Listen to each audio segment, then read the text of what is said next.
परम प्रेममय जुगपुरुषोत्तम श्री श्री ठाकुर अनुकूल चंद्रेर रातुल रांगा चरणे जानालाम आमार शतकोटी दंडवत प्रणाम। आमार भक्त प्राणदाता भाई बोन मा सकलके जानालाम जय गुरु। आशा करब आपनारा ठाकुरेर आशीर्वादे सकले भालो आछेन, सुस्थ आछेन।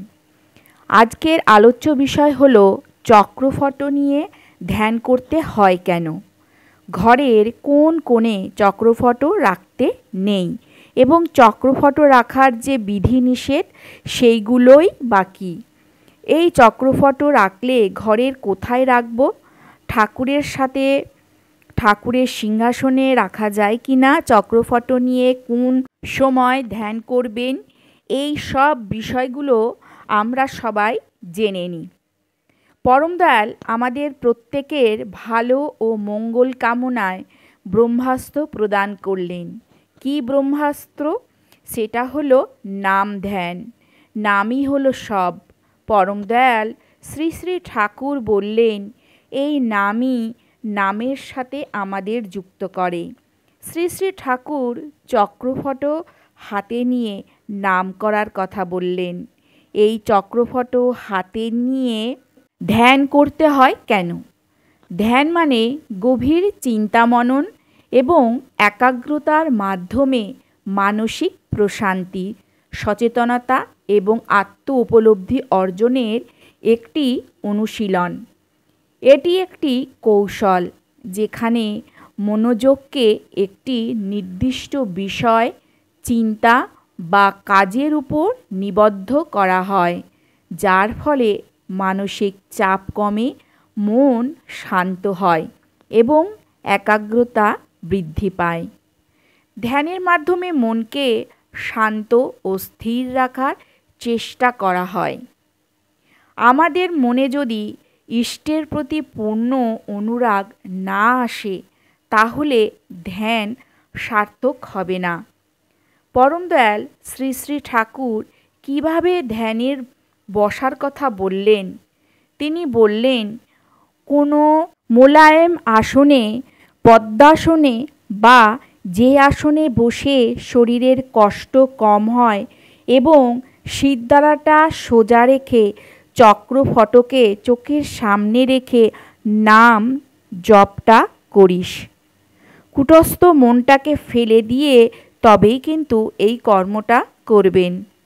এমনকি প্রতিদিন করতে করতে শব্দ পাওয়া যায়, শব্দ শুনতে হয় স্থির চিত্তে, মন প্রাণ দিয়ে। চক্রফটকে সামনে নিয়ে ধ্যান করলে একটা আলাদা রকমের শক্তি পাওয়া যায়।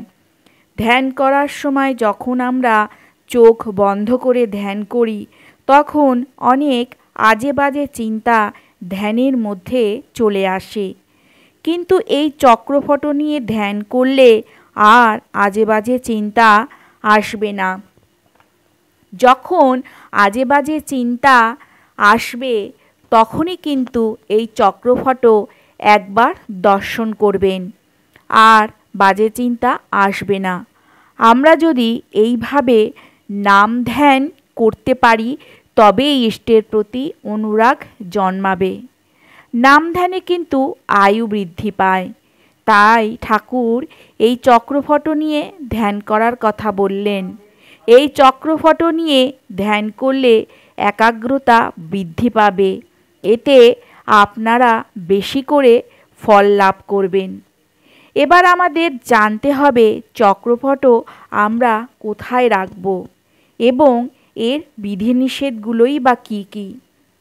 এটা একটি গুরুত্বপূর্ণ জিনিস যেটা জানাটা খুবই দরকার।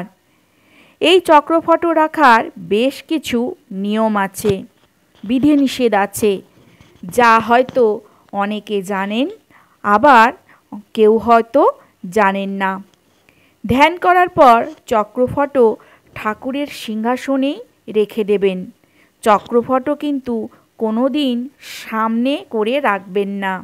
অনেকে আছেন ধ্যান করার পর চক্রফট সামনাসামনি রেখে দেন, এরকম কিন্তু সামনাসামনি চক্রফট কখনোই রাখবেন না।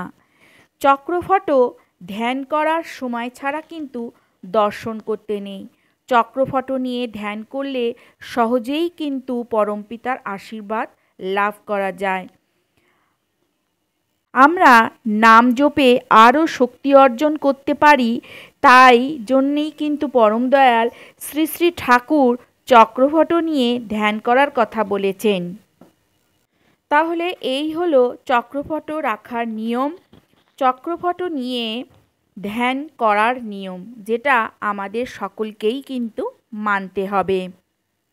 তাহলে সকলে জানলেন চক্রফট নিয়ে কিভাবে ধ্যান করতে হয় আর চক্রপট কিভাবে রাখতে হয়। চক্রপট রাখার কিন্তু অনেক বিধিনিষেধ আছে, এগুলোকে যদি আমরা ঠিকঠাক করে মেনে চলি তাহলে কিন্তু পরমপিতার আশীর্বাদ আমরা সহজেই কিন্তু লাভ করতে পারবো। তাহলে আজকের ভিডিওটা এইটুকুই। আশা করব আজকের এই ছোট্ট ভিডিওটা আপনাদের খুব ভালো লাগবে। আর যদি ভালো লাগে তাহলে অতি অবশ্যই একটা করে লাইক করবেন, কমেন্ট করবেন। আর যারা এখনও পর্যন্ত আমার পরিবারের সদস্য হননি তারা আমার চ্যানেলটাকে সাবস্ক্রাইব করে আমার পরিবারের সদস্য হয়ে যাবেন। তাহলে আজকে চলি, কালকে আসছি নতুন আরেকটি ভিডিও নিয়ে। আপনারা সকলে ভালো থাকুন, সুস্থ থাকুন, ঠাকুরের কাছে এই প্রার্থনা করি। কালকে দেখা হচ্ছে। জয় গুরু।